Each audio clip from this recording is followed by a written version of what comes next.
Hey friends, I am CA Angad Agnihotri, आपका taxation का faculty.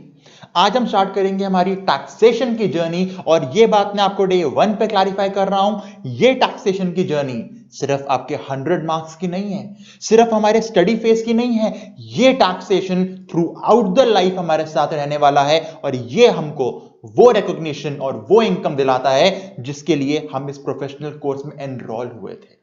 ये सब्जेक्ट को लाइटली मत लेना।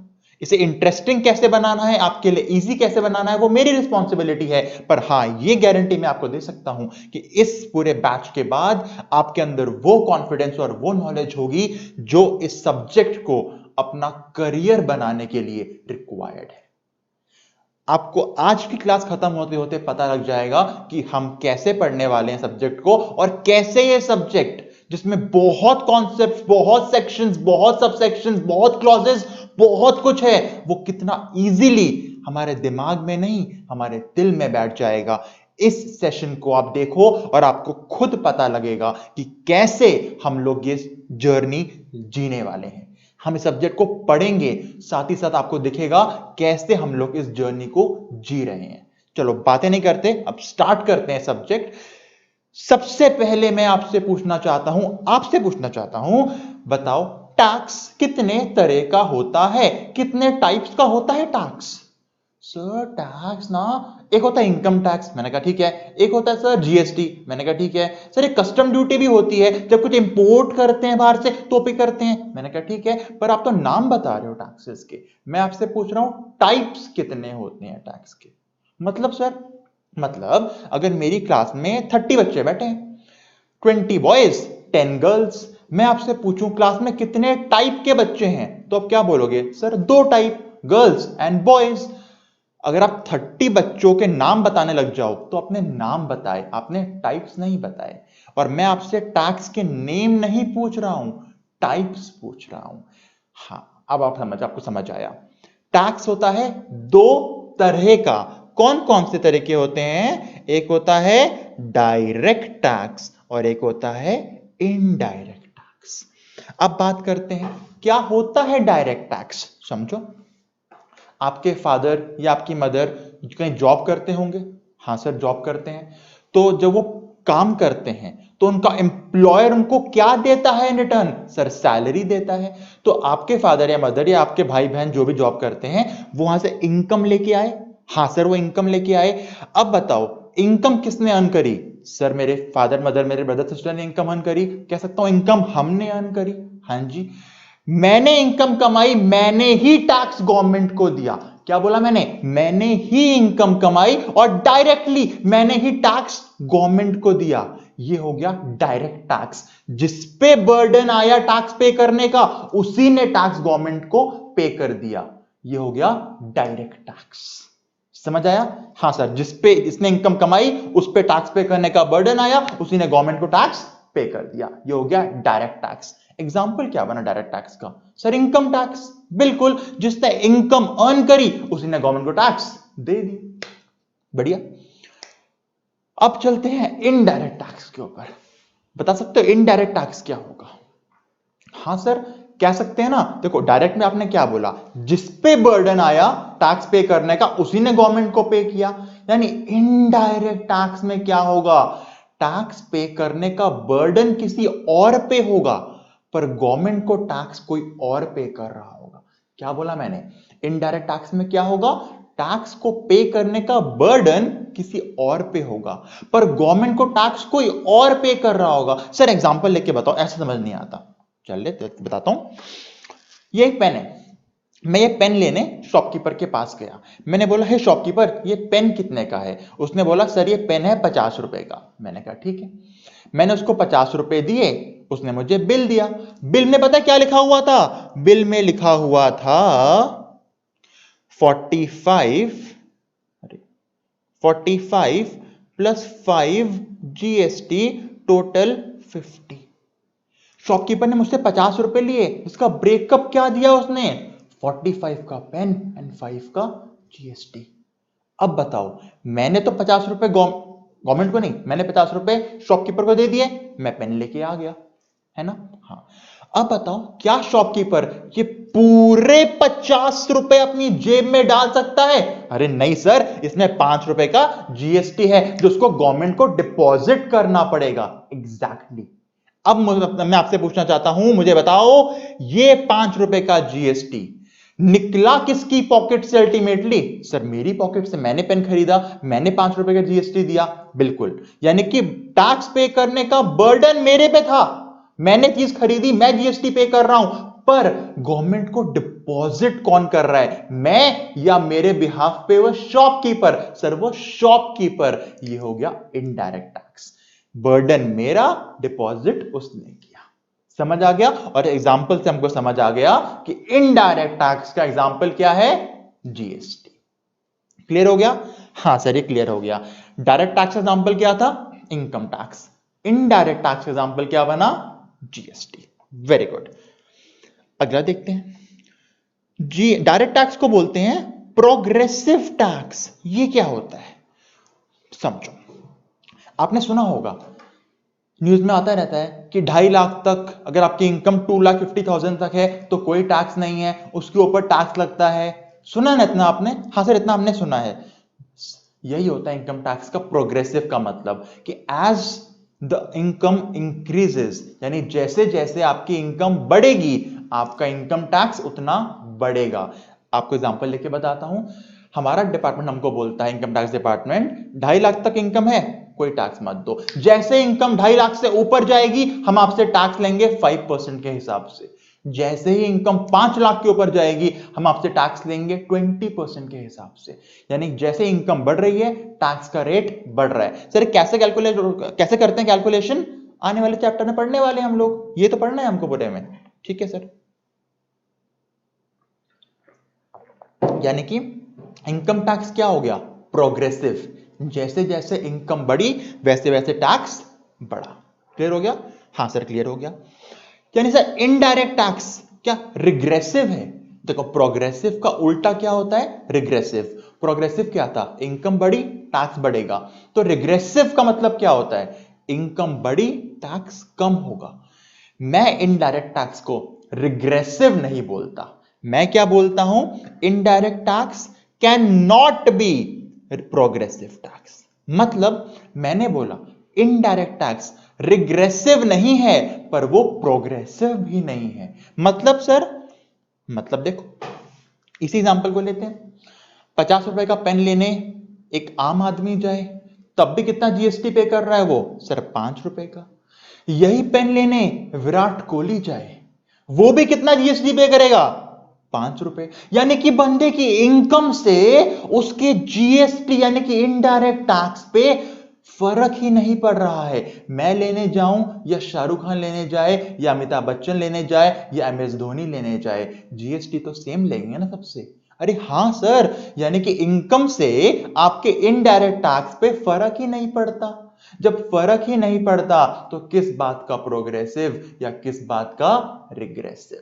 इसीलिए डिफरेंस नंबर 2, डायरेक्ट टैक्स क्या है? Progressive tax. इनडायरेक्ट टैक्स क्या है? Not a progressive tax. Regressive मत बोलना, क्योंकि रिग्रेसिव का मतलब होता है अगर इनकम बढ़ रही है तो टैक्स कम हो रहा है। समझ आ गया? हां सर अब हमको समझ आ गया। थर्ड डिफरेंस, इसमें खाली एग्जांपल बताने हैं। इनकम टैक्स एग्जांपल क्या, सॉरी डायरेक्ट टैक्स एग्जांपल क्या होते हैं? इनकम टैक्स दो और होते थे वेल्थ टैक्स और गिफ्ट टैक्स, पर ये अब हट चुके हैं। पर एग्जांपल के लिए आप कोट कर सकते हो gift tax, wealth tax, income tax. Indirect tax के एग्जांपल क्या होते हैं? एक तो हमने जान लिया जीएसटी, दूसरा है कस्टम्स। ये था हमारा डिफरेंस डायरेक्ट और इनडायरेक्ट टैक्स का। मैं उम्मीद करता हूं आपको क्लियर हो गया होगा। हां सर हमको क्लियर हो गया। चलो आज हम स्टार्ट करने वाले हैं। अब हम स्टार्ट करेंगे, अभी हम स्टार्ट करेंगे विद इनकम टैक्स, यानी कि हम पढ़ने वाले हैं डायरेक्ट टैक्स। Very good. चलो जी स्टार्ट करते हैं विद इनकम टैक्स। सर देखो आपके एग्जाम्पल से हमको एक बात समझ आ गई कि इनकम टैक्स वही पे करेगा जो इनकम कमाएगा, क्योंकि इनकम होगी तभी तो इनकम टैक्स लगेगा आपके ऊपर। बिल्कुल। चलो मैं आपसे पूछता हूं कौन कौन इनकम टैक्स पे करने के लिए लायबल हो सकता है। अरे सर वही तो लायबल होगा जो इनकम अर्न कर रहा है। ठीक है, कुछ क्लासिफिकेशन भी होगा कि कौन कौन इनकम कमा सकता है। कौन कौन इनकम कमा सकता है? सर जो काम करेगा पैसे कमाएगा। एग्जाम्पल, सर मैं काम करता हूं पैसे कमाता हूं, ठीक है, पर बात सुनो, मैं काम करता हूं पैसे कमाता हूं तो मैं इंडिविजुअल हो गया ना, अकेला बंदा। ऐसे कुछ पार्टनरशिप फर्म्स भी होती हैं, कुछ कंपनीज भी होती हैं, एक HUF हिंदू अनडिवाइडेड फैमिली भी होती है ना। यानी कि बहुत कैटेगरी ऑफ पर्सन इनकम कमा सकते हैं। हां सर, चलो देखते हैं इनकम टैक्स वालों ने क्या बोला है। इनकम टैक्स के अकॉर्डिंग कितने तरह के पर्सन हैं जो इनकम टैक्स पे करने के लिए लायबल हो सकते हैं। लायबल कब होंगे? जब वो इनकम कमाएंगे। पर अभी हम ये देखते हैं ऐसे कौन से कैटेगरी ऑफ पर्सन हैं जो इनकम टैक्स वालों के अकॉर्डिंग टैक्स पे करने के लिए लायबल हो सकते हैं। तो हम गए पर्सन की डेफिनेशन के ऊपर। चलो सेक्शन थोड़ी देर में आपको याद कराता हूं, अभी मैं देखता हूं कितने तरह के पर्सन हैं। पहला इंडिविजुअल, दूसरा हिंदू अनडिवाइडेड फैमिली। क्या होता है HUF? सर हमें पता है, एक कर्ता होता है, कोई जॉइंट फैमिली बिजनेस होता है, पता है ना। बाकी तो लॉ की डेफिनेशन है, हमको थोड़ी डेफिनेशन से मतलब है। हमें तो ये देखना है अगर एक Hindu undivided family income earn करती है तो हम उसका टैक्स कैसे निकालेंगे। अगला, firm, partnership firm including LLP, limited liability partnership. इस लेवल पे, हमारे लेवल में firm is equal to LLP, कोई डिफरेंशिएशन नहीं करना हमको। तो आज से मैं सिर्फ पार्टनरशिप फर्म ही बोलूंगा, LLP को हम फर्म के इक्वली मानेंगे। लॉ के टर्म्स में अलग होता है, फर्म का अलग ट्रीटमेंट होता है, LLP का अलग होता है। हमारे इस लेवल पे टैक्सेशन पे फर्म और LLP सेम है। अगला, कंपनी। कंपनी आपको पता है, चाहे प्राइवेट कंपनी हो, चाहे पब्लिक कंपनी हो, चाहे गवर्नमेंट कंपनी हो, चाहे 1% कंपनी हो, कंपनी मींस कंपनी हमारे लिए, हमें कोई बाइफिकेशन नहीं करना। ठीक है सर, ये क्या होता है? Association of person, body of individuals. ये समझाता हूं मैं आपको एक एग्जांपल से। चलो, ये एक बंदा है मिस्टर अमन। अमन को ना एक कंस्ट्रक्शन कंपनी से कॉन्ट्रैक्ट मिला। मान लेते हैं अमन एक कॉन्ट्रैक्टर है जो रोड्स बनाता है, ठीक है। इसको क्या कॉन्ट्रैक्ट मिला कि इसको इस जगह से लेके इस जगह तक रोड बनानी है और सिर्फ उसे मिले 2 वीक्स, कि 2 हफ्ते में इस A पॉइंट से लेकर इस B पॉइंट तक रोड बना दे। अमन ये रोड बना सकता है, पर पता है दिक्कत क्या है? अमन के पास इतने सारा लोग नहीं है, इतने लेबरर्स नहीं है जो इतनी जल्दी 2 हफ्ते में ये पूरी रोड बना दे। तो अमन क्या करे? अमन भागते भागते गया अपने एक दोस्त के पास। इस दोस्त का नाम रख देते हैं मिस्टर श्याम। मिस्टर श्याम भी कॉन्ट्रैक्टर है, वो भी रोड बनाते हैं। अमन भागते भागते भागते गया, श्याम श्याम श्याम कुछ अपने मुझे लेबरर्स दे दे यार, मुझे रोड 2 हफ्ते में बना के देनी है। श्याम ने बोला यार मैं तेरे को लेबरर क्यों दूं, एक काम करना, हम दोनों मिलके ये रोड बना लेते हैं, कर सकते हैं। अमन ने बोला नहीं यार, देख श्याम, तू मेरा बहुत अच्छा दोस्त है, पर मैं तुझसे पार्टनरशिप नहीं करना चाहता। मैंने सुना है जहां पार्टनरशिप होती है ना, वहां दोस्ती खराब हो जाती है। श्याम ने बोला कोई बात नहीं, मत कर पार्टनरशिप, तब भी हम साथ काम कर सकते हैं। अमन ने बोला पार्टनरशिप नहीं करूं फिर भी कर सकते हैं। कैसे श्याम, कैसे? श्याम ने बोला क्यों, अकाउंट्स नहीं पढ़ी? उसमें एक होता ना नाम, जॉइंट वेंचर। अरे हाँ सर, जॉइंट वेंचर भी तो होता है। क्या होता है जॉइंट वेंचर? 2 लोग मिलते हैं, पर लाइफ लॉन्ग के लिए नहीं, एक पर्टिकुलर प्रोजेक्ट के लिए, और प्रोजेक्ट खत्म होते ही अपना अपना शेयर ऑफ इनकम लेते हैं और निकल लेते हैं। यानी ये दोनों जॉइंट वेंचर कर सकते हैं। क्या कि दोनों मिलके ये रोड बनाएंगे, जितने पैसे आएंगे अपना अपना शेयर लेके निकल जाएंगे। अब जॉइंट वेंचर चाहे 50-50 का हो, 60-40 का हो, वो तो इन पे डिपेंड करेगा। यानी कि देखो, 2 लोग साथ मिले, इनकम कमाई, और जहां इनकम कमाई वहां इनकम टैक्स तो आना ही आना है। अच्छा, अब बताओ, अमन कौन है? सर एक इंडिविजुअल है। श्याम कौन है? एक इंडिविजुअल है। दो इंडिविजुअल्स साथ मिले, दो इंडिविजुअल्स साथ मिले पर पार्टनरशिप नहीं कर रहे, जॉइंट वेंचर कर रहे हैं, तो इसको हम बोलते हैं बॉडी ऑफ इंडिविजुअल्स। दो या ज्यादा इंडिविजुअल्स अगर साथ मिलके काम करें पर वो पार्टनरशिप ना करना चाहें तो उसे क्या बोलते हैं? Body of individuals. मतलब जिस ऐसे एसोसिएशन में जिसमें सिर्फ और सिर्फ इंडिविजुअल्स ही हैं, 2 हो या 10 हो या 20 हो। ठीक है sir. Sir association of person क्या होता है? अभी मैंने एग्जांपल किसका लिया? अमन और श्याम का। यही अगर एक कंपनी और एक पार्टनरशिप फर्म आपस में मिल जाएं एक पर्टिकुलर प्रोजेक्ट के लिए, तो उसे कहते हैं एसोसिएशन ऑफ पर्सन। मतलब कि इन सारे कैटेगरी ऑफ पर्सन में से अगर दो बंदे जो मिल रहे हैं, दोनों के दोनों इंडिविजुअल नहीं हैं, कुछ और हैं, जैसे कि एक इंडिविजुअल एक पार्टनरशिप फर्म, एक पार्टनरशिप फर्म एक कंपनी, एक कंपनी एक फर्म, एक इंडिविजुअल एक कंपनी। अगर ऐसे कॉम्बिनेशन करके मिले जहां दोनों तरफ इंडिविजुअल नहीं है, तो इसको अब आप बॉडी ऑफ इंडिविजुअल नहीं बोल सकते, इसे क्या बोलोगे? Association of person. क्लियर हो गया? हाँ सर क्लियर हो गया। सर लोकल अथॉरिटी क्या होता है? अगर आप दिल्ली में रहते हो, आपने सुना होगा MCD, municipal corporation of Delhi. हाँ सर, ये होती है लोकल अथॉरिटी। अच्छा सर, एमसीडी हो गया लोकल अथॉरिटी का एग्जाम्पल, मैंने कहा सर पर म्युनिसिपल कॉर्पोरेशन वालों की इनकम क्या होती होगी सर? अगर इनकम ही नहीं है तो यहां क्यों डाला है? क्यों नहीं होती इनकम? बिल्कुल होती है इनकम। आपने सुना नहीं? अगर आपका कोई घर है, मान लो ये मेरा घर है, इस घर का प्रॉपर्टी टैक्स, म्युनिसिपल टैक्स हम किसको पे करते हैं? अपनी म्युनिसिपैलिटी को तो पे करते हैं। अरे हाँ सर, पापा ने बताया था कि मैं प्रॉपर्टी टैक्स पे करने जा रहा हूं। बिल्कुल, यानी कि लोकल अथॉरिटी की एक इनकम क्या हो गई? आपके प्रॉपर्टी का टैक्स, है ना? हाँ चलो यहां से एक लिंक करता हूं मैं आपको। मैंने क्या बोला? लोकल अथॉरिटी का एग्जांपल क्या है? म्युनिसिपल कॉर्पोरेशन, है ना? हाँ, इनकी इनकम क्या है? आपका प्रॉपर्टी का टैक्स। और भी इनकम है, एग्जांपल ले रहा हूं, प्रॉपर्टी का टैक्स। तो मान लो ये मेरी एक बिल्डिंग है, ठीक है, ये इस बिल्डिंग की वॉल है। क्या है? वॉल।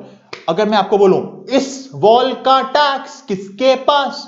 इस वॉल का टैक्स किसके पास? सर लोकल अथॉरिटी के पास, क्योंकि ये बिल्डिंग का टैक्स किसके पास जा रहा है? म्युनिसिपैलिटी के पास। म्युनिसिपैलिटी कौन सा पर्सन है? Local authority. तो अब आपके लिए अगर मैं ऐसे एग्जांपल करूं, ऐसे एक्शन करूं, तो आप समझ जाना मैं लोकल अथॉरिटी बोल रहा हूं। क्या बोल रहा हूं? Local authority. क्यों?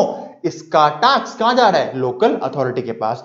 तो जल्दी बताओ ये क्या है? Local authority. सर ऐसे क्यों कर रहे हो? अभी समझ आएगा, पर समझ जाओ एक्शन का मतलब लोकल अथॉरिटी। ठीक है, अगला क्या बोला?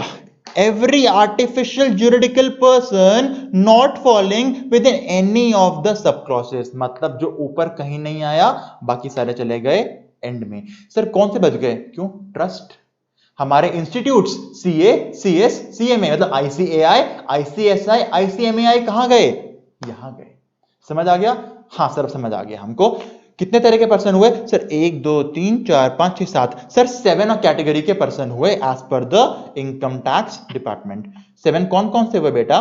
सर एक तो इंडिविजुअल, एक फर्म, एक एचयूएफ, एक एओपीबीओआई, कंपनी, लोकल अथॉरिटी और every artificial juridical person. Sir याद करने पड़ेंगे। हाँ, एग्जाम में क्वेश्चन आता है, what are the type of the person as per the income tax act 1961, और आपको लिख के आने पड़ेंगे नाम और 2 लाइन उनके बारे में। लाइन मैंने यहाँ दे रखी है, वो लिख के आओगे और पूरे 5 नंबर आपको मिल जाएंगे, यानी कि हमको याद करने पड़ेंगे। चलो सर हम याद कर लेंगे। क्यों याद करोगे? सर एग्जाम में आता है इसलिए याद करना पड़ेगा। पर क्यों याद करोगे? सर एग्जाम में आता है इसलिए याद करना पड़ेगा। अरे तुम्हें याद करना पड़े तो मैं क्यों पढ़ा रहा हूं? तो मैं याद कराऊंगा। सर आप याद कराओगे? हाँ बिल्कुल याद कराऊंगा। चलो करते हैं याद। चलो सारे अपने हाथ ऐसे करो। आपसे बोल रहा हूं वीडियो देखने वालों, रख दो हाथ, कॉपी पेन, ऐसे हाथ करो जल्दी। चलो करो, करो ना, कोरोना नहीं, करो ना। चलो करो। चलो हम एक्शंस में सीखेंगे डेफिनेशन को, और आपको मेरे साथ करनी है। इंडिविजुअल मतलब कितने लोग होते हैं? सर इंडिविजुअल मतलब एक बंदा होता है। तो एक बंदा क्या हो गया? इंडिविजुअल। करो ऐसे, एक बंदा क्या हो गया? इंडिविजुअल। एक HUF हिंदू अनडिवाइडेड फैमिली खोलने के लिए कितने लोग चाहिए सर? दो में खुल सकती है, बढ़िया। एक बंदा इंडिविजुअल, दो बंदे HUF, और जैसे ही दो बंदे साथ मिल गए, ऐसे करो, साथ मिल गए तो क्या खोल सकते हैं? Partnership firm.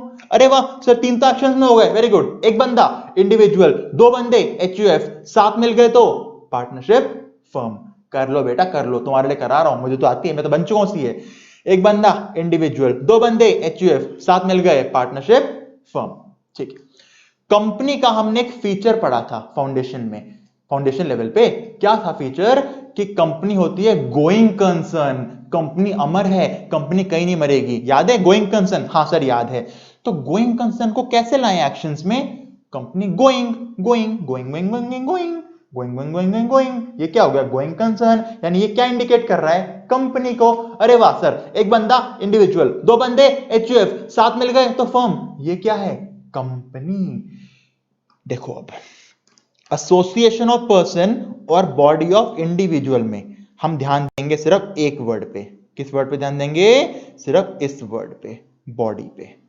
हम जिम क्या करने जाते हैं? हम जिम क्या बनाने जाते हैं? सर जिम जाते हैं बॉडी बनाने के लिए। क्या क्यों जाते हैं जिम? बॉडी बनाने के लिए। तो अगर मैं ऐसे इशारा कर रहा हूं तो मैं क्या दिखा रहा हूं? अपनी बॉडी। और अगर मैं ऐसे इशारा करूं तो समझ जाना, बॉडी से मतलब बॉडी ऑफ इंडिविजुअल्स। और जैसे ही मैं ऐसा इशारा करूं समझ जाना, ये पता है क्या है? बॉडी नहीं है, ये है AOP BOI, association of person body of individuals. क्या ये? AOP BOI। समझ आ गया? ये क्या था सर? Local authority. अब समझ आया क्यों बताया था? ये क्या था? Local authority. और बाकी सब अदर्स। अदर्स बोल रहा हूं पर एग्जाम में क्या लिख के आएंगे? एवरी आर्टिफिशियल ज्यूरिडिकल पर्सन, जो ऊपर फॉल नहीं कर रहा। चलो करते हैं। एक बंदा इंडिविजुअल, कर ले बेटा कर ले, तुम्हारे लिए कर रहा हूं। हाँ, एक बंदा इंडिविजुअल, दो बंदे HUF, साथ मिल गए फर्म। ये क्या है? Company. AOP BOI, local authority others. चलो दोबारा, एक बंदा इंडिविजुअल, दो बंदे HUF, साथ मिल गए firm, company. AOP BOI, local authority others. दोबारा, एक बंदा इंडिविजुअल, दो बंदे HUF, साथ मिल गए firm, company. AOP BOI, local authority others. हो गए याद? अरे हाँ से तो हो गए। चलो अब बोलना मत, बोलना नहीं, बस मन में सोचो और करो एक्शंस।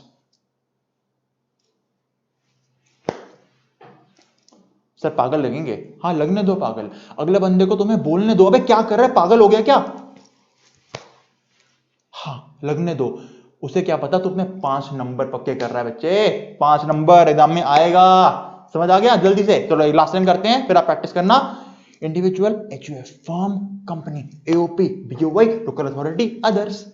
देखा कितना सिंपल हो गया? अरे हाँ सर बहुत सिंपल हो गया। चलो अब याद करते हैं इसका सेक्शन। बच्चों मैं आपसे पूछता हूं, आपके फाउंडेशन के लॉ के फैकल्टी ने आपको बताया होगा कि किसी भी एक्ट में सारी डेफिनेशंस किस सेक्शन में होती हैं? सर उन्होंने हमको बताया था सारी डेफिनेशन होती हैं सेक्शन नंबर 2 में। बिल्कुल, सारी डेफिनेशन होती हैं सेक्शन नंबर 2 में। यानी कि अगर मैं बोलूं पर्सन की भी डेफिनेशन है as per the income tax act 1961, तो ये भी किसी सेक्शन में होगी। बिल्कुल, यानी सेक्शन नंबर 2 तो हमको पता लग गया क्योंकि सारी डेफिनेशन सेक्शन नंबर 2 में होती हैं। फिर 31 कैसे याद करें? करते हैं याद। कितने तरह के पर्सन है? सर 7 तरह के पर्सन है। 7 पर्सन है, हमें 7 बनाना है।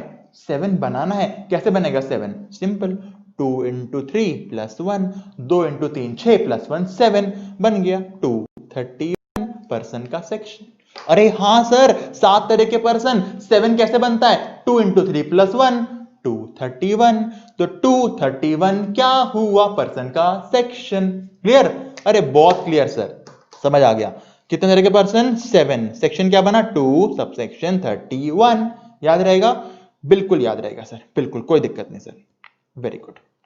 चलो हमने देख लिया कौन सा पर्सन इनकम टैक्स में आ सकता है जिसके ऊपर इनकम टैक्स पे करने की लायबिलिटी बन सकती है।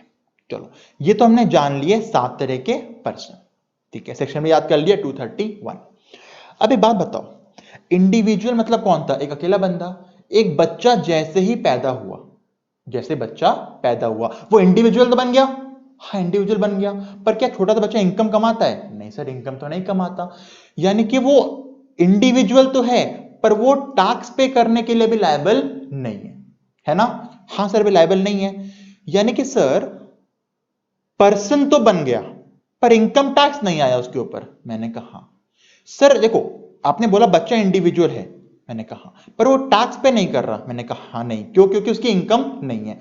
यानी कि सर एक पर्सन को भी कुछ करना पड़ेगा ताकि इनकम अर्न करे और फिर टैक्स पे करे। हाँ, तो जैसे ही कोई भी पर्सन, इंडिविजुअल हो, कंपनी हो, एचयूएफ हो, जैसे ही कोई भी पर्सन इनकम टैक्स पे करने के लिए लायबल हो जाएगा ना, जैसे ही लायबल होगा उस समय वो पर्सन नहीं रहेगा, वो बन जाएगा हमारा assessee.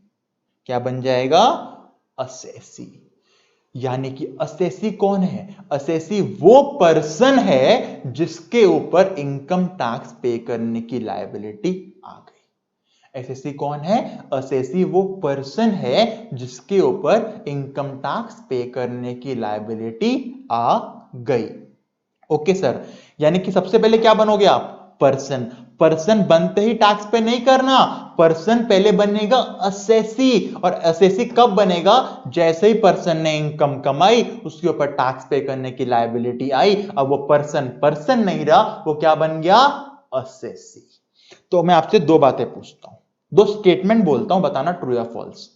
Every person is an assessee. हर पर्सन असेसी है। ट्रू या फॉल्स? Sir false. हर पर्सन थोड़ी होगा असेसी, जो पर्सन पे टैक्स की लायबिलिटी आएगी वही बनेगा असेसी। बिल्कुल। सेकंड स्टेटमेंट सुनो, every assessee is a person. Her assessee person जरूर होगा। बिल्कुल ट्रू है सर। क्यों? क्योंकि जब तक पर्सन नहीं हो असेसी कैसे बनोगे? अरे हाँ सर, ये बहुत लंबी चौड़ी डेफिनेशन है एसएससी की बेटा, ये विद टाइम हम लोग समझेंगे, अभी नहीं, विद टाइम समझेंगे। चलो पहले सेक्शन याद कर लेते हैं जल्दी से इसका। तो 2 सबसेक्शन 7, देखो एसएससी की डेफिनेशन है, यानी सेक्शन 2 तो पक्का आएगा। जहां जहां डेफिनेशन वहां सेक्शन 2। हाँ से 2 समझ आ गया। असेसी कहां से निकला है? सर असेसी पर्सन से निकाल के लाए हैं। पर्सन कितने थे? सर 7। कौन कौन से? Individual, HUF, firm, company, AOP, BOI, local authority, others. Assessee कहां से निकला? पर्सन से। कितने पर्सन? 7। तो बन गया ना सेक्शन 2 सबसेक्शन 7। कैसे याद किया? 2 तो हमको याद है, डेफिनेशन है, और 7 कैसे? असेसी निकला ही 7 तरह के पर्सन के अंदर से है। अरे हाँ सर, याद हो गया।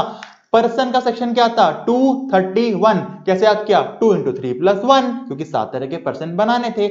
असेसी कहां से निकला? पर्सन से निकला। तो सेक्शन क्या बन गया? 2 सबसेक्शन 7। कैसे याद किया? 7 तरह के पर्सन से ही तो बनेगा एसएससी। बिल्कुल ठीक, 2 सेक्शन याद हो गए हमको। देखा? चलो आगे चलते हैं।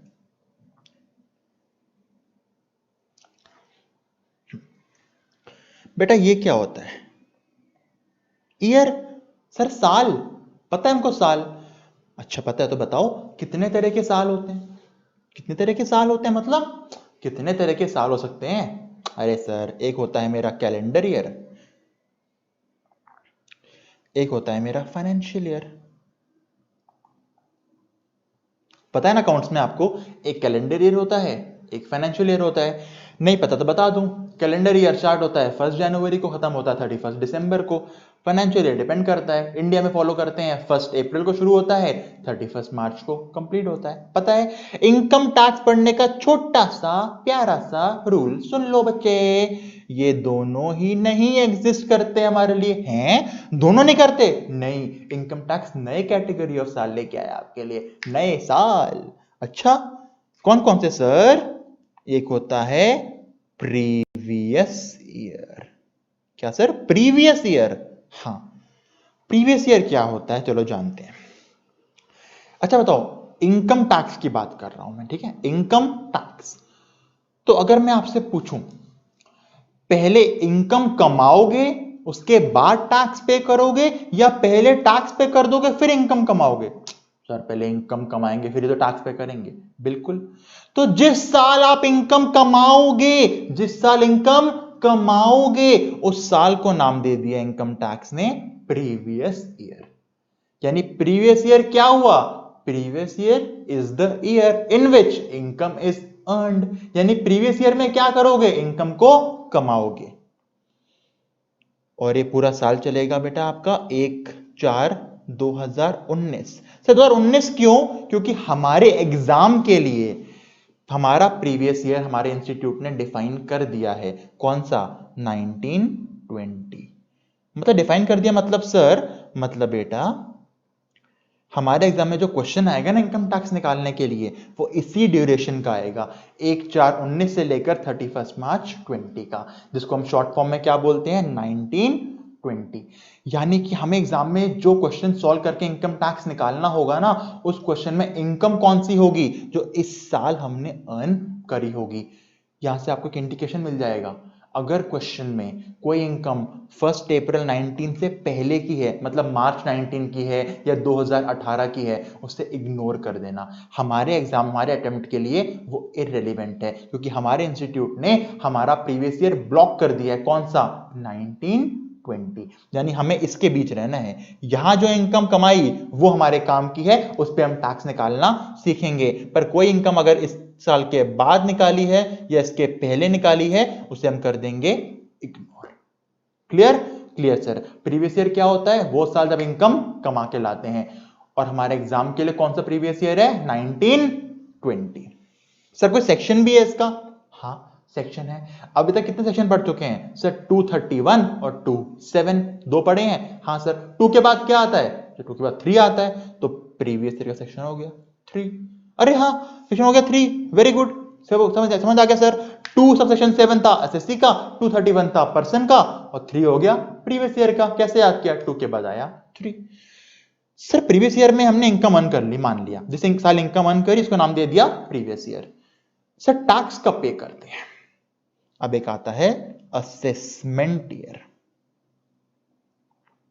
इसमें हम टैक्स को पे करते हैं। मैं आपको बात क्लैरिफाई कर दूं, टैक्स को पे करते हैं बोलना थोड़ा गलत है, पर डे 1 पे आप लोग जितनी अंडरस्टैंडिंग हमारी बनी है इसमें समझते हैं। असेसमेंट ईयर मतलब जब हम टैक्स पे करते हैं with the duration of classes. मैं स्टेटमेंट को चेंज करूंगा, ठीक है सर।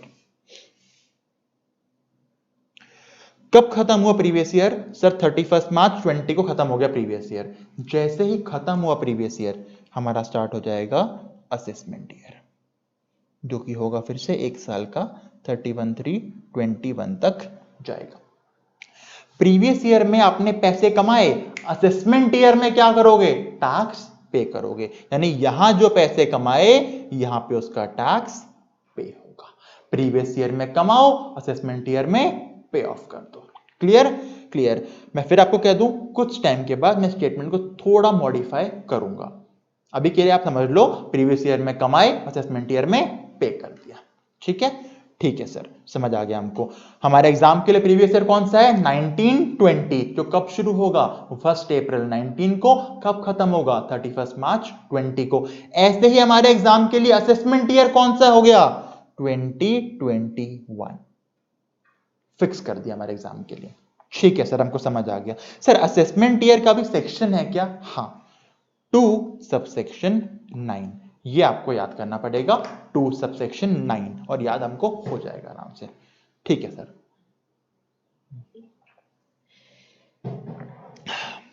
अब देख लेते हैं हमने क्या क्या याद करा है, चलो देखते हैं। सर सबसे पहले हमने देखा पर्सन कितने तरह के होते हैं, 7। कौन कौन से, सर इंडिविजुअल, ना ना ना मुझे समझ नहीं आता ऐसे।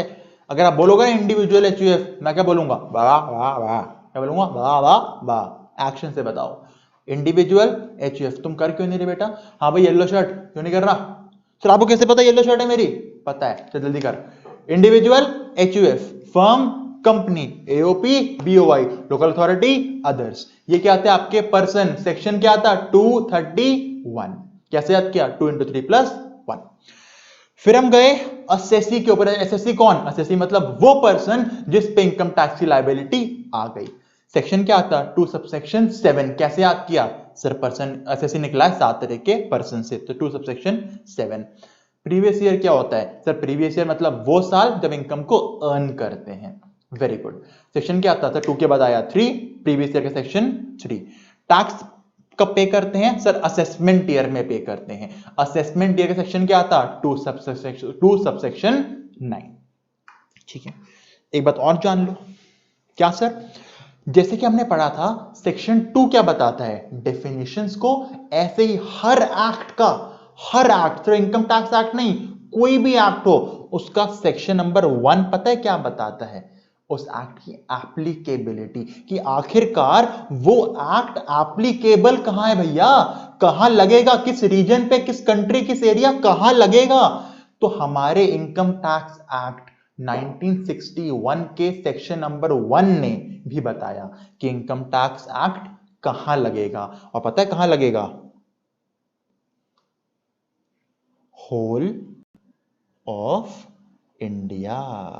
इनकम टैक्स एक्ट पूरे इंडिया पे लगेगा, इंक्लूडिंग जम्मू एंड कश्मीर। अच्छा, अभी भी हुआ होगा ना सर? नहीं बेटा, जम्मू एंड कश्मीर पे शुरू से इनकम टैक्स एक्ट लगता था। तो अभी अभी क्या हुआ सर? अभी जीएसटी लगना शुरू हुआ था। यानी कि मैं आपसे पूछूं, सेक्शन 1 क्या बोलता है? एप्लीकेबिलिटी, कि इनकम टैक्स एक्ट 1961 पूरे इंडिया पे लगता है, इंक्लूडिंग जम्मू एंड कश्मीर। अभी से नहीं, शुरू से। समझ आ गया? हाँ सर, जल्दी बताओ, सेक्शन किसका हो गया सर? एप्लीकेबिलिटी का। सेक्शन 2 में क्या होती हैं सर? डेफिनेशंस। 231 किसका है सर? पर्सन का। 2 सबसेक्शन 7 किसका था सर? असेसी का। सेक्शन 3 में क्या था सर? 2 के बाद 3 प्रीवियस ईयर। ठीक है, उसमें क्या करते हैं? इनकम को अर्न करते हैं।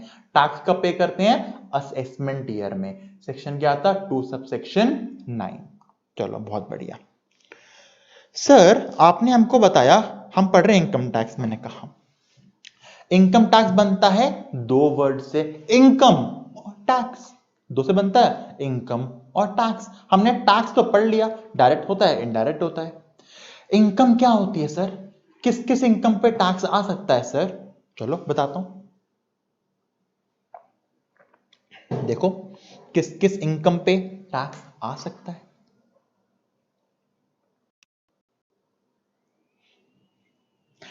इनकम टैक्स के अकॉर्डिंग ये 5 कैटेगरी है, जिसमें उन्होंने इनकम को बांट दिया।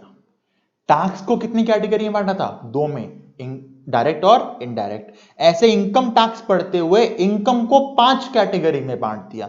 कौन कौन सी? Salary, income from house property, profit and gains of business और profession, capital gains, income from other sources. और ये इसके सेक्शंस हैं। सर क्या है, क्या है, क्यों है, क्या है, क्यों है? सुनो बेटा, क्या है, क्यों है, सुनो। 1 बाय 1 चलते हैं। मैं कहीं पे जॉब करता हूं, मेरा एम्प्लॉयर मुझे सैलरी देता है, तो जो सैलरी मुझे एम्प्लॉयर ने दी, उसमें कितनी सैलरी टैक्सेबल है, कितने पे टैक्स पे करना है, ये हम सीखेंगे हमारे सैलरी चैप्टर के अंदर। अच्छा, चैप्टर है? हाँ, ये 5 आपके चैप्टर्स हैं। ठीक है सर। जब हम सैलरी पढ़ेंगे ना, तो हम घूमेंगे इनकम टैक्स एक्ट के सेक्शन नंबर 15 से लेकर सेक्शन नंबर 17 तक। अच्छा सर, यानी कि इनकम टैक्स एक्ट के अंदर सेक्शन 15 पे सैलरी शुरू होगा और सेक्शन 17 पे सैलरी खत्म हो जाएगा। ठीक है सर। सर ये क्या होता है इनकम फ्रॉम हाउस प्रॉपर्टी? देखो, अभी के लिए समझो, अगर आपने अपना घर किराए पे चढ़ा दिया, घर किराए पे चढ़ा दिया, आपको बदले में रेंट आएगा। उस रेंट जो आपको आएगा, उस रेंट पे कितना टैक्स पे करना है, ये हम पढ़ते हैं इनकम फ्रॉम हाउस प्रॉपर्टी के अंदर। और इनकम टैक्स के एक्ट में हाउस प्रॉपर्टी की इनकम पे कितना टैक्स निकालते हैं, कैसे निकालते हैं, क्या इनकम होती है, क्या नहीं होती है, इसकी रेंज है सेक्शन 22 से लेकर सेक्शन 27 तक। यानी जब हाउस प्रॉपर्टी पढ़ेंगे, हम 22 से लेकर 27 के बीच रहेंगे। ठीक है। बिजनेस और प्रोफेशन, दुकान खोल ली, पेन बेच रहा हूं, बिजनेस। पढ़ा रहा हूं आपको, प्रोफेशन। यानी जब बिजनेस या प्रोफेशन की इनकम निकालना सीखेंगे, तो हम इनकम टैक्स में घूमेंगे सेक्शन 28 से लेकर 44 तक। कैपिटल गेन क्या होता है? अभी के लिए समझो बेटा, मैंने घर को किराए पे नहीं चढ़ाया, मैंने घर ही बेच दिया। मैंने घर को किराए पे नहीं, घर बेच दिया, तो जो इनकम प्रॉफिट हुआ उसे कहते हैं कैपिटल गेन्स। ऐसे ही हम जब कुछ एसेट्स को बेचेंगे, मैं आपको बताऊं, कैपिटल एसेट्स को बेचेंगे, तो जो इनकम होगी उसे कहते हैं कैपिटल गेन। सर क्या होता है कैपिटल एसेट? जब पढ़ाऊंगा कैपिटल गेन तब पढ़ाऊंगा, बताऊंगा, पूरा एक लेक्चर ही उसके ऊपर जाएगा कि क्या कैपिटल एसेट है क्या नहीं है। उसकी रेंज क्या इनकम टैक्स में 45 से 55। इसके बाद हम गए इनकम फ्रॉम अदर सोर्सेस, मतलब सर जो ऊपर के 4 में नहीं आया वो जाएगा अदर सोर्सेज में। चलो आपसे पूछता हूं बच्चे, ऐसी कौन सी इनकम है जो ऊपर के 4 में नहीं गई और पर अभी भी इनकम है? ऐसी कौन सी इनकम है? क्यों? बैंक का इंटरेस्ट, अरे हाँ सर। शेयर पे डिविडेंड, हाँ सर। लॉटरी, गैम्बलिंग, बेटिंग से तो इलीगल इनकम है। इस पॉइंट पे भी आता हूं, अभी के लिए समझो। मुझे बैंक पे इंटरेस्ट आया, क्या सैलरी है? नहीं सर। हाउस प्रॉपर्टी है? नहीं सर। बिजनेस है? नहीं सर। कैपिटल गेन है? नहीं। तो क्या हो गया? Other sources.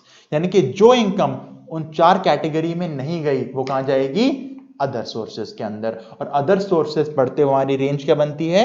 56 से 59।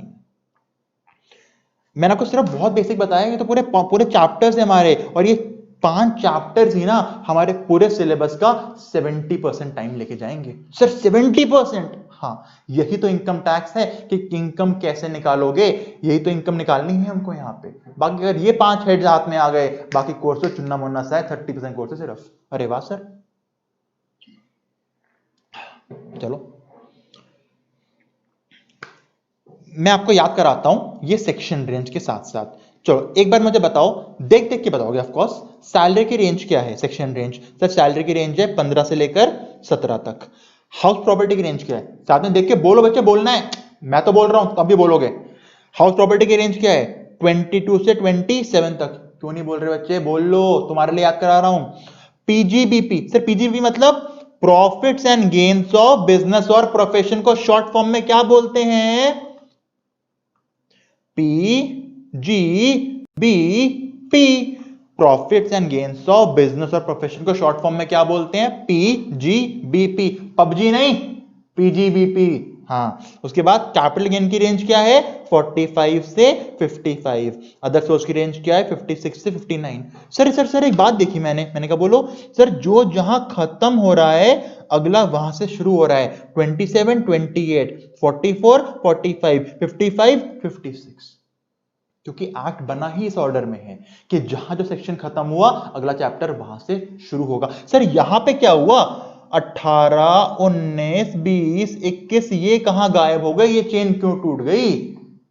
क्योंकि बच्चे 1992 में इनकम टैक्स एक्ट ने ये 4 सेक्शन काट दिए थे। अब वो क्या थे वो मुझे भी नहीं पता और आपको भी जरूरत नहीं है पता करने की। जब ना आप पैदा हुए थे ना मैं पैदा हुआ था तब ये सेक्शन हट गए थे। तो क्या करना है, जो कोर्स में है वो पढ़ते हैं। और कोर्स क्या होता है? एक्ट में ही नहीं है। अरे वाह, बढ़िया सर। चलो मैं आपको याद कराता हूं अभी। बच्चे पहले नाम भूल जाओ। नाम भूल जाओ मतलब सर सैलरी, हाउस प्रॉपर्टी सब भूल जाओ, सिर्फ रेंज को याद करते हैं। चलो मेरे साथ एक बार रेंज बोलो, बोलना बेटा, हाँ प्लीज। 15 टू 17, 22 से 27, 28 से 44, क्यों नहीं बोल रहे? 45 से 55, 56 से 59। दोबारा 15 से 17, 22 से 27, 28 से 44, 45 से 55, 56 से 59। दोबारा अब थोड़ा स्पीड से बोलेंगे।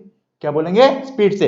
15 टू 17, 20 टू 27, 21 टू 24, 44, बोलना अच्छे से। 15 टू 17, 22 से 27, 28 से 44, 45 से 55, 56 से 59। दोबारा 15 टू 17, 22 से 27, 28 से 44, 45 से 55, 56 से 59। दोबारा अब एक बार ट्राई करो बिना देखे बोलने का, ट्राई तो करो। 15 टू 17, 22 से 27, 28 से 44, 45 से 55, 56 से 59। एक बार दोबारा लिंक करते चलेंगे। 15 से 17, 22 से 27, जहां खत्म हुआ अगला शुरू। 28 से 44, 45 से 55, 56 से 59। एक बार लास्ट टाइम चलो। 15 टू 17, 22 से 27, 28 से 44, 45 से 55, 56 से 59। इतना याद हुआ? हाँ सर तो याद हो गया। 15 से 17, 22 से 27, 28 से 44, 45 से 55, 56 से 59। अब दिक्कत क्या आएगी बच्चे? दिक्कत यह आएगी रेंज तो याद हो गई, पर इस रेंज 15 से 17 के सामने क्या है वो कैसे याद होगा? उसके लिए हम सुनेंगे एक छोटी सी प्यारी सी कहानी। Okay sir.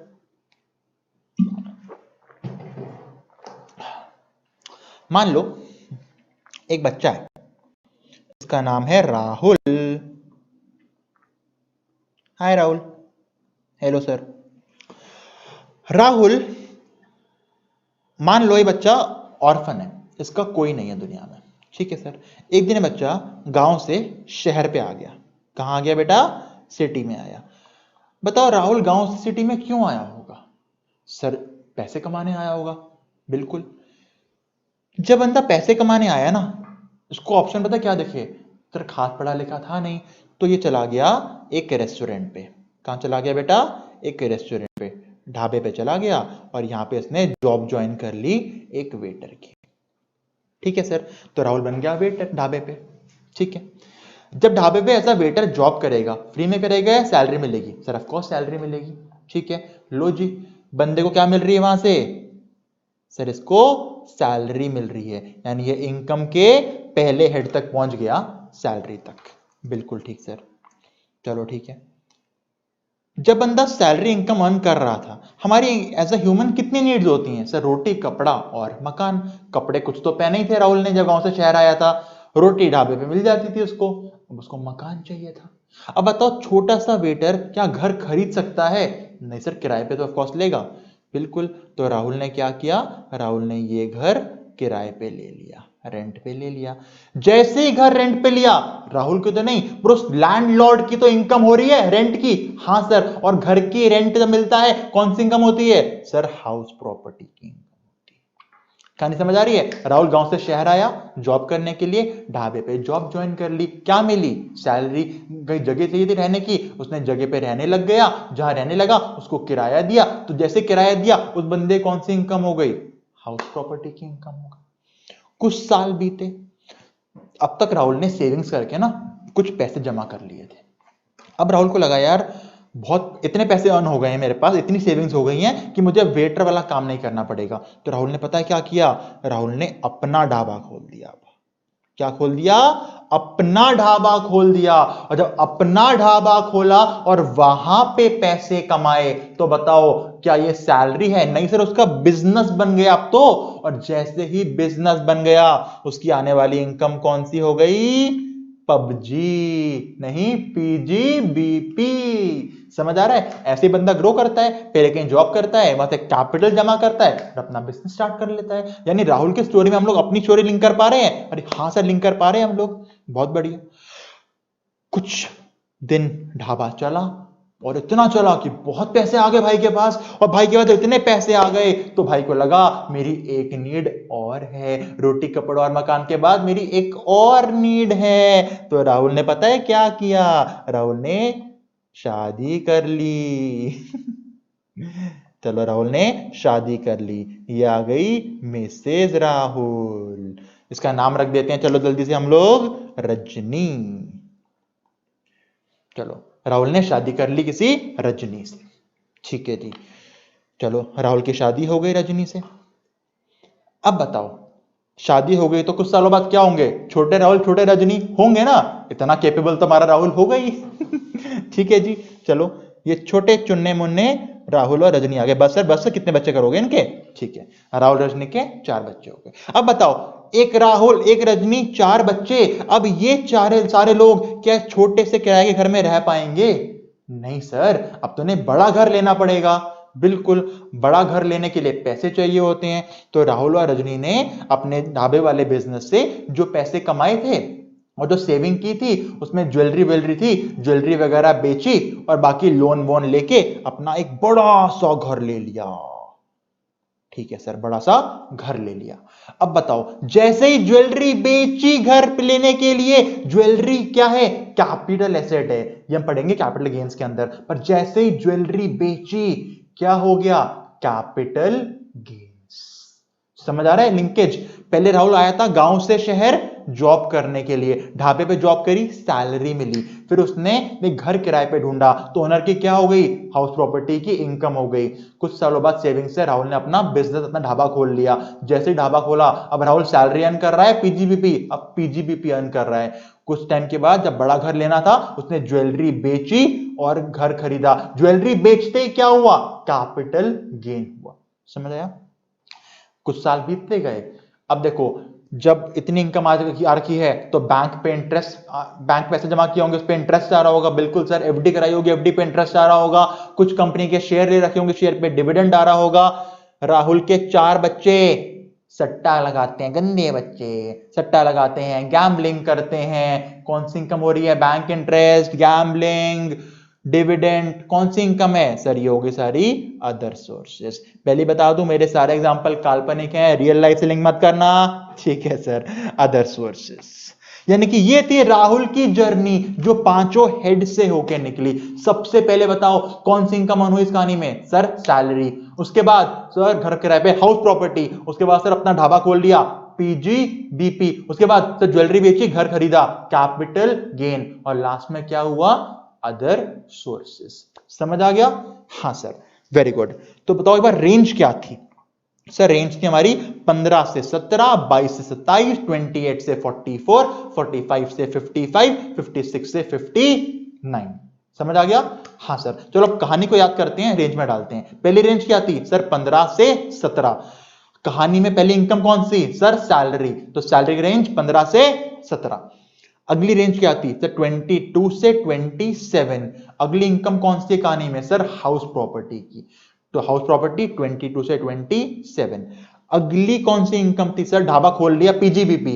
रेंज क्या है? 28 से 44। अगली इनकम कौन सी थी? सर ज्वेलरी बेची, कैपिटल गेन। रेंज 45 से 55। और लास्ट इनकम कौन सी हुई थी? सर अदर सोर्सेज की, 56 से 59। चलो बात पढ़ते हैं। सैलरी 15 से 17, हाउस प्रॉपर्टी 22 से 27। अब आप लोगों का काम क्या है? जहां खत्म एंड बोल रहा हूं 27, आपको याद रखना है अगला चार्ट होगा उसके अगले 28 से।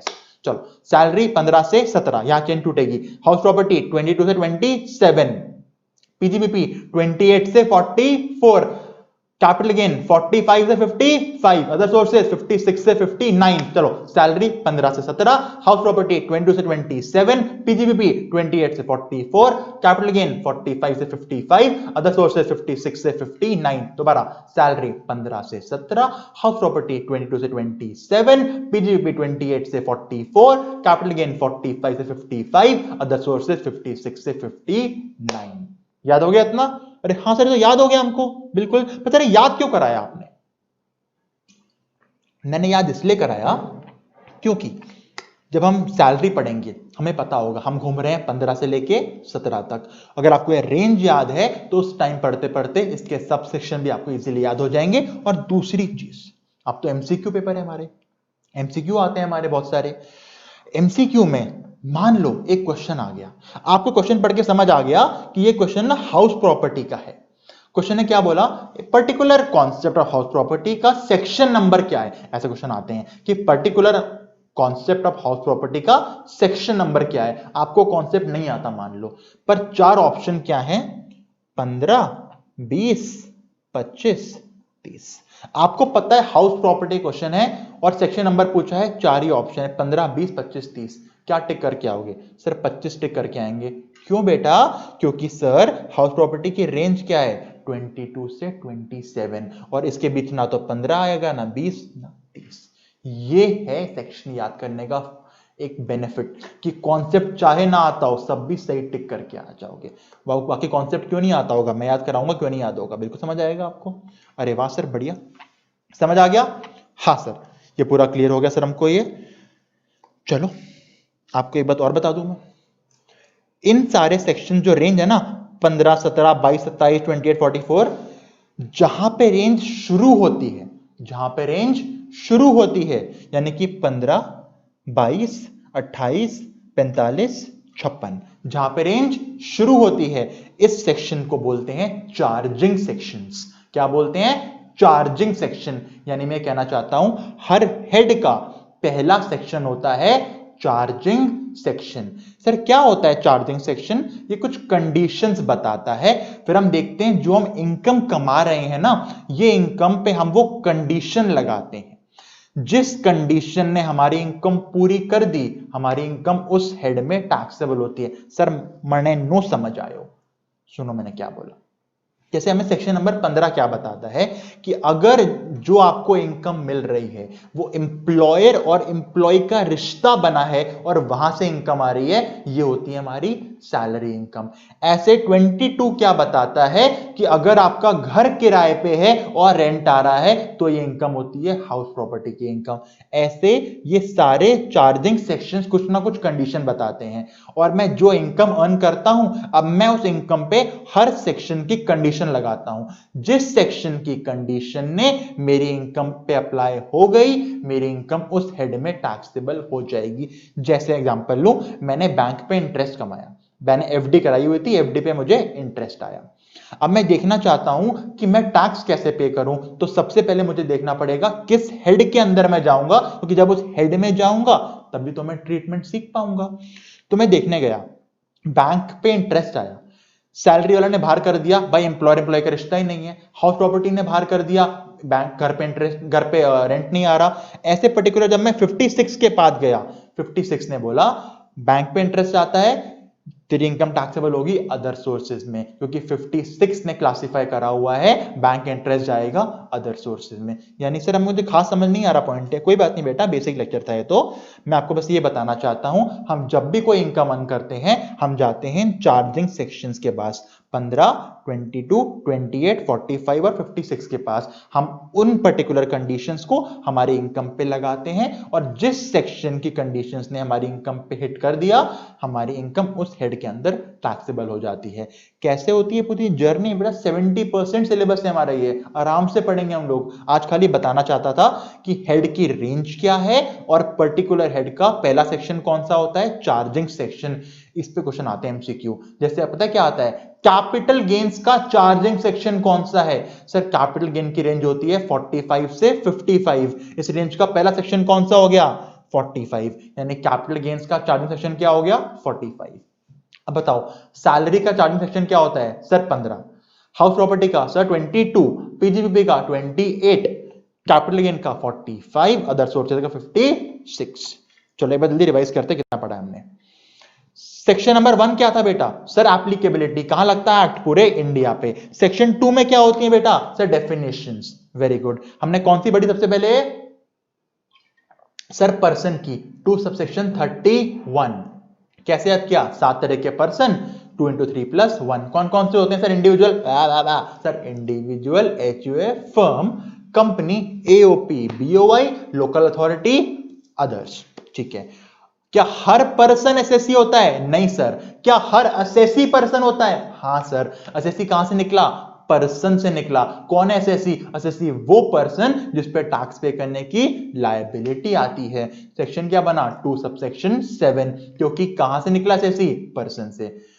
इनकम कब अर्न करते हैं, सर प्रीवियस ईयर में। सेक्शन 2 के बाद आया 3, previous year section number 3।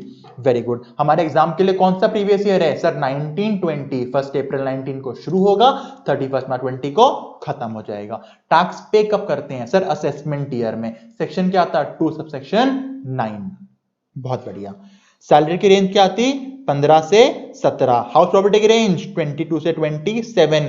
PUBG की रेंज 28 से 44। कैपिटल गेन की रेंज 45 से 55। अदर सोर्सेज की रेंज 36 से 59। इन सारे हेड्स के पहले पहले सेक्शन क्या होते हैं, चार्जिंग सेक्शन। 15 किसका चार्जिंग, सैलरी का। 22 किसका चार्जिंग, हाउस प्रॉपर्टी का। 28 किसका, पबजी का, पीजीबीपी का। 45 किसका, कैपिटल गेन का। 56 किसका, अदर सोर्सेज का। इतना क्लियर हो गया? हाँ सर। सर बस थक गए sir. Okay, last 2 minute, last 2 minute, पक्का लास्ट 2 मिनट। चलो आपसे पूछता हूं एक बात, कभी ऑटो में बैठे हो? हाँ सर ऑटो में बैठे हैं। ठीक है, मान लो यहां से लेकर यहां तक मुझे ऑटो में जाना है। मैं गया ऑटो वाले के पास, मैंने कहा ऑटो वाले भैया मुझे यहां से वहां तक छोड़ दोगे? उसने कहा हाँ जरूर छोड़ देंगे भैया। ऑटो वाले भैया कितने पैसे लोगे? उसने बोला भैया 50 रुपए लगेंगे। मैंने कहा ठीक है। यही अगर मेरी जगह कोई फॉरेनर आता, कौन आता, कोई फॉरेनर, फॉरेन से आता, बोलता है mister auto kindly drop me from this place to that place. अब ऑटो वाला क्या 50 रुपए ही मांगता या ज्यादा मांगता? अरे सर कम से कम 500 मांगता। बिल्कुल, ऐसा क्यों किया ऑटो वाले ने? क्योंकि ऑटो वाले ने भी ना हमारे रेजिडेंट में और हमारे नॉन रेजिडेंट में फर्क किया है। और जब ऑटो वाला तक फर्क कर सकता है यहां के रेजिडेंट में और नॉन रेजिडेंट में, तो हमारी गवर्नमेंट फर्क क्यों नहीं करेगी? पर एक फर्क है, ऑटो वाला नॉन रेजिडेंट को लूटना चाहता है, पर गवर्नमेंट नॉन रेजिडेंट को बचाना चाहती है। सर गवर्नमेंट क्यों बचाना चाहती है नॉन रेजिडेंट को? क्योंकि गवर्नमेंट अगर नॉन रेजिडेंट को बेनिफिट देगी तो नॉन रेजिडेंट इंडिया आएगा, और जब नॉन रेजिडेंट इंडिया आएगा तो खाली जेब नहीं आएगा, डॉलर यानी कि फॉरेन करेंसी लेके आएगा। इसीलिए हम लोग पूरे एक्ट में पढ़ेंगे जहां जहां नॉन रेजिडेंट्स को कुछ बेनिफिट्स प्रोवाइड किए गए हैं। मैंने आपको बस ये बताना चाहा कि हमारा इनकम टैक्स एक्ट भी फर्क करता है एक रेजिडेंट में और एक नॉन रेजिडेंट में। ठीक है सर, इसके लिए हमारा बेटा एक चैप्टर है, उसका नाम है डिटर्मिनेशन ऑफ रेजिडेंशियल स्टेटस। हम उसमें निकालना सीखते हैं कौन है रेजिडेंट कौन है नॉन रेजिडेंट।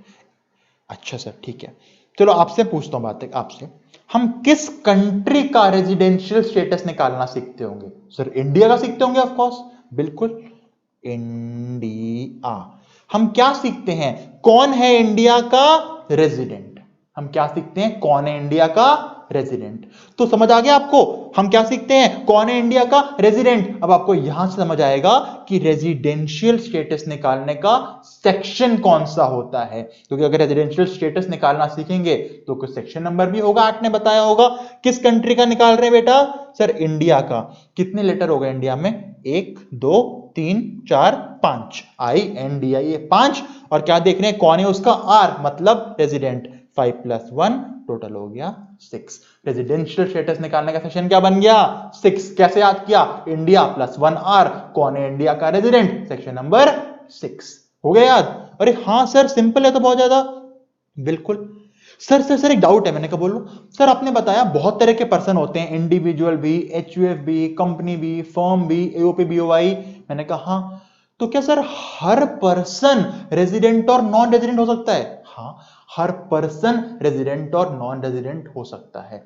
तो सर सबको देखने के लिए कौन रेजिडेंट है कौन नॉन रेजिडेंट एक ही तरीका होता है, अलग अलग तरीके होते हैं? बेटा अलग अलग तरीके होते हैं। सर क्या होते हैं वो तरीके? बेटा चैप्टर है पूरा अगला, उसमें पढ़ेंगे ना। अच्छा ठीक है सर, तो अभी के लिए ये समझ लो, आपने जो बोला था वहां से बात निकल गई। सेक्शन नंबर 6 क्या बताता है, कौन है रेजिडेंट कौन है नॉन रेजिडेंट। सेक्शन नंबर 6 के कुछ सबसेक्शंस हैं बच्चे। जब मैं पता करूंगा एक इंडिविजुअल जैसे कि राम, श्याम, मोहन, गीता, सीता, ये रेजिडेंट है या नॉन रेजिडेंट है, इसके लिए जाते हैं सेक्शन 6 सबसेक्शन 1 के ऊपर। कैसे याद किया? एक बंदे के लिए पता करने जा रहे हो तो इंडिविजुअल के लिए जा रहे हो, 6 सबसेक्शन 1 हो गया इंडिविजुअल के लिए। HUF और फर्म, HUF या फर्म खोलने के लिए कम से कम कितने लोग चाहिए होते हैं? सर कम से कम 2 लोग चाहिए होते हैं। तो जब 2 लोगों का रेजिडेंशियल स्टेटस पता करने जाओगे, सेक्शन हो गया 6 सबसेक्शन 2। यानी 6 सबसेक्शन 1 क्या बताएगा, एक इंडिविजुअल कब बनेगा रेजिडेंट कब नॉन रेजिडेंट। 6 सबसेक्शन 2 क्या बताएगा, एक फर्म या HUF कब बनेंगे रेजिडेंट या नॉन रेजिडेंट। कंपनी कितने तरह की होती है मेजरली? सर 3। कौन कौन सी? Private, public, OPC। बिल्कुल। 6 सबसेक्शन 3 क्या बताएगा, कंपनी कब रेजिडेंट कब नॉन रेजिडेंट। और बाकी सारे लोकल अथॉरिटी, AOP BOI जाते हैं 6 सबसेक्शन 4 के अंदर। अभी क्या होते हैं हम पढ़ने वाले हैं, हमारा चैप्टर है पूरा। अभी के लिए समझो, रेजिडेंशियल स्टेटस निकालने का मेजर सेक्शन कौन सा हो गया? तो सेक्शन नंबर 6। इसके आएंगे सबसेक्शंस। जब इंडिविजुअल का रेजिडेंशियल स्टेटस निकालना है, या बोलो इंडिविजुअल का RS निकालना है। गंदे बच्चे RS सुन के हंस रहे हो ना, ये RS वो RS नहीं है, ये रेजिडेंशियल स्टेटस है। इंडिविजुअल का निकालना हो, सेक्शन क्या बन गया? 6 सबसेक्शन 1। फर्म या HUF का निकालना हो तो 6 सबसेक्शन 2। कंपनी 3 तरह की, सेक्शन क्या बन गया? 6 सबसेक्शन 3। अदर्स के लिए 6 सबसेक्शन 4। बहुत बढ़िया, मुझे पता है आप बहुत थक गए हो, अब बस एंड कर रहा हूं मैं। चलो एक बार जल्दी से रिवाइज करते हैं, फिर आगे बढ़ते हैं, मतलब बंद खत्म करते हैं, आगे नहीं बढ़ते, पक्का पक्का। चलो देखो आपको कितना याद हो गया है, टाइम देखो 1 घंटे के अप्रोक्सीमेटली कितना याद हो गया आपको। चलो सर देखते हैं, सेक्शन नंबर 1 में क्या था? Sir applicability. बिल्कुल। सेक्शन 2 में क्या होती हैं? Sir definitions. हमने पढ़ा पर्सन, कितने तरह के पर्सन सर 7, कौन कौन से? Individual, HUF, firm, company, AOP, BOI, local authority, others. कितने होते हैं टोटल? 7। सेक्शन क्या बना? 2+1, 231 पर्सन का। असेसी कौन? असेसी मतलब वो पर्सन जिस पे टैक्स पे करने की लायबिलिटी आती है। पर्सन कहां से निकलता है सर? पर्सन एसएससी निकलता है पर्सन से। 7 तरह के पर्सन से निकला, 2 सबसेक्शन 7। असेसमेंट ईयर क्या होता है सर? जिस साल टैक्स पे करते हैं। हमारे एग्जाम के लिए असेसमेंट ईयर कौन सा है सर? 2021, जो शुरू होगा 1/4/20 को, खत्म होगा 31 मार्च 21 को। सेक्शन क्या आता है? 2 सबसेक्शन 9 असेसमेंट ईयर का। प्रीवियस ईयर क्या होता है सर? प्रीवियस ईयर मतलब वो ईयर जिसमें आप इनकम को अर्न करते हो। बहुत बढ़िया। हमारे एग्जाम के लिए प्रीवियस ईयर कौन सा है? 1920, जो शुरू होगा 1 अप्रैल 19 को, खत्म होगा 31 मार्च 20 को। सेक्शन क्या प्रीवियस ईयर का? तो 2 के बाद आया 3, previous year section 3। Very good, ठीक है। अब बताओ रेजिडेंशियल स्टेटस निकालने का section sir, section number 6। Very good. Individual का निकालना हो जब सर 6 सबसेक्शन 1। HUF फर्म का निकालना हो तो 2%, 6 सबसेक्शन 2। कंपनी का निकालना हो 6 सबसेक्शन 3। बाकी सबका 6 सबसेक्शन 4। चलो बताओ सैलरी की रेंज क्या थी सर? 15 से 17। हाउस प्रॉपर्टी की रेंज क्या थी सर? 22 से 27। पीजीबीपी की रेंज सर जहां खत्म हुआ वहां शुरू हो जाएगा, 28 से 44। कैपिटल गेन की रेंज सर 44 पे खत्म हुआ ना, तो 45 से 55। अदर सोर्सेज की रेंज 56 से 59। बहुत बढ़िया। हर हेड का पहला सेक्शन क्या होता है? Charging section. तो बताओ सैलरी का चार्जिंग सेक्शन क्या बना सर? 15। हाउस प्रॉपर्टी का चार्जिंग सेक्शन सर 22। पीजीबीपी का सर 28। कैपिटल गेन का सर 45। अदर सोर्सेज का सर 56। देखो बेटा 1 घंटे के अंदर इतने सेक्शन आपको याद हैं? अगर पूरे भी नहीं तो 70-80% तो याद है। अरे हाँ सर, इतने मुझे याद हो गए घंटे में। हाँ, तभी मैं आपको बता रहा था स्टार्टिंग में कि ऐसे मैं आपको पढ़ाऊंगा पूरा एक्ट, कभी कहानियां, कभी कोई टेक्निक्स, और कहीं कहीं खुद भी आपको याद करना पड़ेगा, वो ऑब्वियस है। पर ऐसे करते हुए हम लोग पूरा इनकम टैक्स एक्ट खत्म करेंगे बच्चे। इतना ही इंटरेस्टिंग बनाऊंगा, बोर नहीं होने दूंगा। तभी मैंने आपको बताया है कि वर्चुअल क्लासेस तो हैं पर क्लासरूम वाली फीलिंग है। मुझे पता है आपको कहां डाउट आ सकता है, वो मैं हैंड टू हैंड क्लियर कर लूंगा। और अगर फिर भी आपके डाउट से रह जाते हैं बच्चे, तो आप लोग मुझे इस नंबर पे कभी भी व्हाट्सएप कर सकते हो। विद इन 24 आवर्स आपको मैं रिप्लाई करूंगा, और या फिर इस मेल पे मुझे मेल कर सकते हैं, जो आपको कंफर्टेबल हो। ठीक है बच्चे, मैं आपको बताता हूं क्या क्या मटेरियल प्रोवाइड होगा आपको। एक आपको मेरी बुक प्रोवाइड होगी जो इसमें कॉन्सेप्ट्स होंगे सारे। एक मैं आपको अपना क्वेश्चन बैंक प्रोवाइड करूंगा। उस क्वेश्चन बैंक में हर कॉन्सेप्ट के ऊपर क्वेश्चंस हैं, जहां डाउट आ सकता है उसके ऊपर क्वेश्चन बना रखा है। बहुत अच्छा क्वेश्चन बैंक बनाया है, ऐसा क्वेश्चन बैंक आपको कहीं नहीं मिलने वाला बच्चे। तो आपको एक बुक मिलेगी कॉन्सेप्ट्स की, एक मिलेंगे आपको मेरे क्वेश्चन बैंक्स। इसके अलावा जैसे चैप्टर कंप्लीट होगा हम सॉल्व करते हैं हमारे इंस्टीट्यूट का मॉड्यूल और पास्ट ईयर के क्वेश्चंस। मैं आपसे होमवर्क मांगता हूं। सर होमवर्क मांगते हो? हाँ, वर्चुअल क्लास में आपसे होमवर्क मांगा जाता है। अगर होमवर्क प्रोवाइड नहीं करोगे बच्चे तो मैं आपकी क्लासेस रोक दूंगा। क्यों? क्योंकि मुझे पता है घर बैठे बैठे मैं आपसे कंट्रोल नहीं कर सकता हूं। 3 आपको मैं ऑप्शन दूंगा। एक बार आपने होमवर्क प्रोवाइड नहीं किया, मैं आपको कोई चांस दूंगा। सेकंड टाइम फिर चांस दूंगा, थर्ड टाइम फिर चांस दूंगा, फोर्थ टाइम अगर आपका रिस्पॉन्स ही नहीं आता, मैं आपकी क्लासेस रोक दूंगा बच्चे। मुझे आपको पास कराना है। मैं खुला चैलेंज करता हूं बेटा, फर्स्ट क्लास में बताता हूं सबको हमेशा। क्या बताता हूं कि आज तक मैं ज्यादा नहीं बच्चे, सिर्फ 845 स्टूडेंट्स को पढ़ाया मैंने फेस टू फेस। कितना पढ़ाया है? 845 को। और पता है इसमें कितने बच्चे पास हुए हैं? सर हमारे इंस्टीट्यूट का रिजल्ट आता है ये कोई 15-20%, तो आपके सर अराउंड 170-200 बच्चे पास हुए होंगे टैक्स में।